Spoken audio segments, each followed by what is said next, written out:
Okay, we have Carson here, and he wants to go straight to questions. We'll start here on the left side. Hey, Carson, Zach Klein, Channel 2 in Atlanta. With the rules now allowing iPads on the sidelines, how do you think that will help you? Is it too much information overload? What kind of advantages and disadvantages you see where coaches talk to you about this new technology? I actually didn't know that, so that's my first time hearing that. I'm actually super excited about that. That's super cool.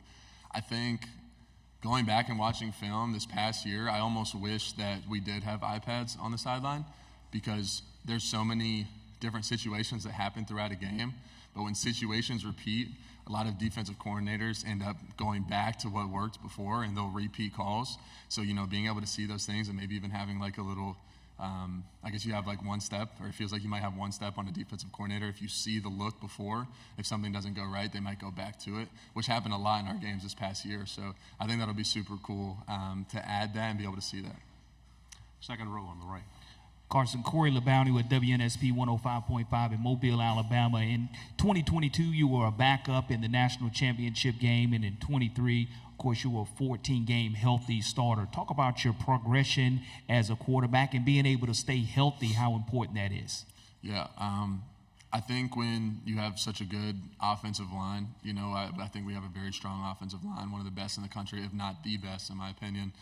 It helps me to be able to stay healthy. But as far as the quarterback goes, I think over the course of last year, if you go look at game 1 and then you go look at game 14, it's not even the same quarterback. And then, making the decision to come back this year, I'm excited to see what the progression from game 15 to whatever X amount of games we might play this year is going to look like. Each game, more confidence gets built, and that repetition continues to happen. You just become more comfortable within your offense and with your teammates and during the game. So very excited to see that progression, continue to unfold. Left side, back row. Dan Peck, ESPN 106.7 in Auburn. A couple of your top targets from last season are in the NFL now, Brock and Ladd, among others. Who do you anticipate stepping up among the wide receivers and tight ends this season? Yeah, I think there's so much depth on our offense and there's so much talent that there's not one or two names that I could really pronounce right now. I'm actually, which makes me excited as a quarterback. I'm very excited to see who those guys are going to be that step up and make those big-time plays and those big-time moments. We have a lot of big games coming up this year, so who's going to step up? Who's going to be that guy? Who's going to be the go-to guy? Or is there one? Is everybody, going to, contribute equally, which is kind of what we saw last year. There's a lot of guys that stepped up in different games and contributed, so super excited for, the depth that we have and all the talent that we have on offense. Front row, right side. Carson, Eric Bailey with the Tulsa World. For Oklahoma's football team and Oklahoma fans, can you describe how tough a road game is in the SEC for Oklahoma? And also, what is the toughest road game you've played in the conference? Yeah, obviously playing on the road in the SEC is very difficult. Every single game is going to be packed out, And, being a top team in the country like we have been these past couple of years, they're going to show up and they're going to give you your best, Like every time we walk into a stadium, we know that we're going to get their best, and we know that that stadium is going to be packed out. It's going to be loud. It's going to be difficult. There's going to be communication problems, but, you handle that in practice. You practice that, and then once you get in the game, you're comfortable with it. But obviously an SEC schedule is very difficult. I'd say the hardest road game was my first one, was at Auburn. I'd never been on the road before as a starter. Obviously, I had experienced road games from the sideline, knowing how loud it is, but it's different when you're in the heat of it, when you're thrown into the fire and you have to be the one to distinguish the fire. So, but I'd say Auburn, that was definitely, it was very fun. I'll say that, although difficult, very fun, and I definitely enjoyed playing at that stadium. Left side, and then pass it to your left.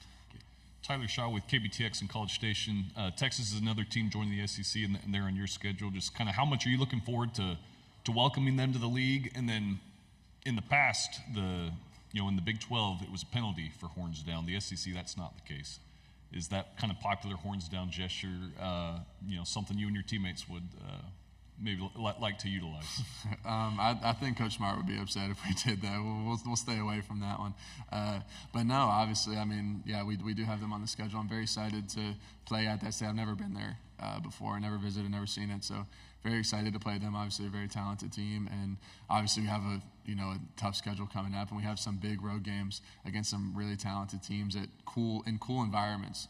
So I'm always excited to go on the road and experience someone else's environment. And yeah, I know we have a good schedule coming up. I'm excited about it. Right side of the aisle and then pass it to your left.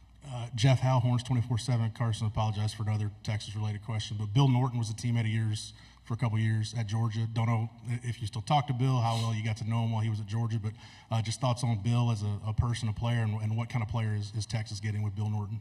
Yeah, I think we had a pretty good relationship whenever I was at the University of Georgia. So actually my first visit, he was on his official with 2 other guys that he came in with initially.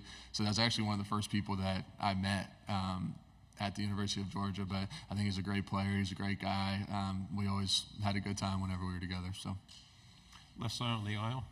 Hey, Carson, Dean Legge from Dog Post. You've got some ink on your left leg that says "Sky's the limit" with this. I think the shuttle. I don't know if it's Challenger or what. Why'd you go with that, and what's the semblance for you? yeah, I think it's self-explanatory for me.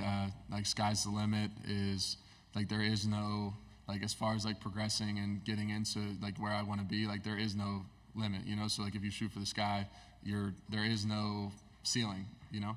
And I feel like that's kind of how I try to approach my game and even myself as a person, is that if I said the sky is the limit, right? I mean, it's kind of self-explanatory. There isn't a limit, you know. It's going to be never-ending progression, and you're just constantly trying to chase that. Third row, right side. Mason Young with the Tulsa World. Carson, now having the experience that you have of being a starter in this league, any advice for other quarterbacks now coming into the SEC for the first time about what it takes to excel as a quarterback in this league? I think the biggest thing is preparing, you know. For me, what gives me confidence is my preparation.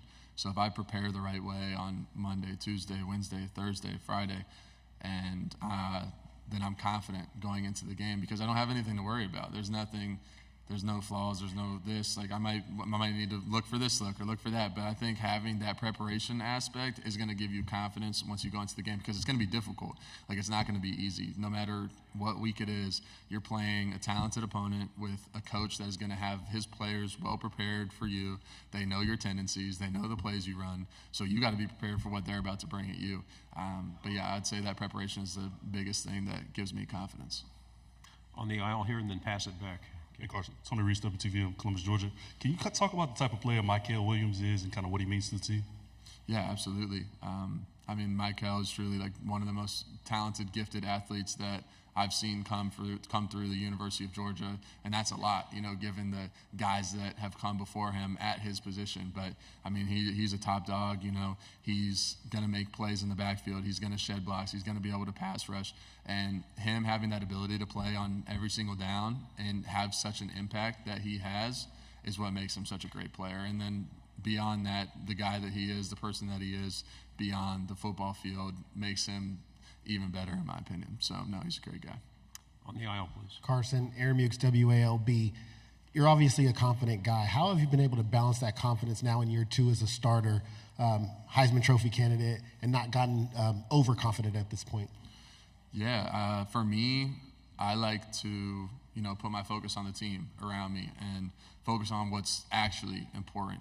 You know, when you focus on the team and you really put other people before yourself and you are selfless and you focus on your wide receivers, you focus on the O-line, you focus on the tight ends, you focus on the defense, you focus on the team as a whole, it kind of takes all that, you know, outside noise and pressure of these individual awards and individual statistics, and it puts it on, okay, let's win this week, and then let's win the next week, and then so on and so forth. And when those things happen and you can focus on the team and everybody on the team is on that same mindset, that's when those individual, you know, kind of awards start to happen. So, like I said, just focusing on the main thing and keeping that the main thing.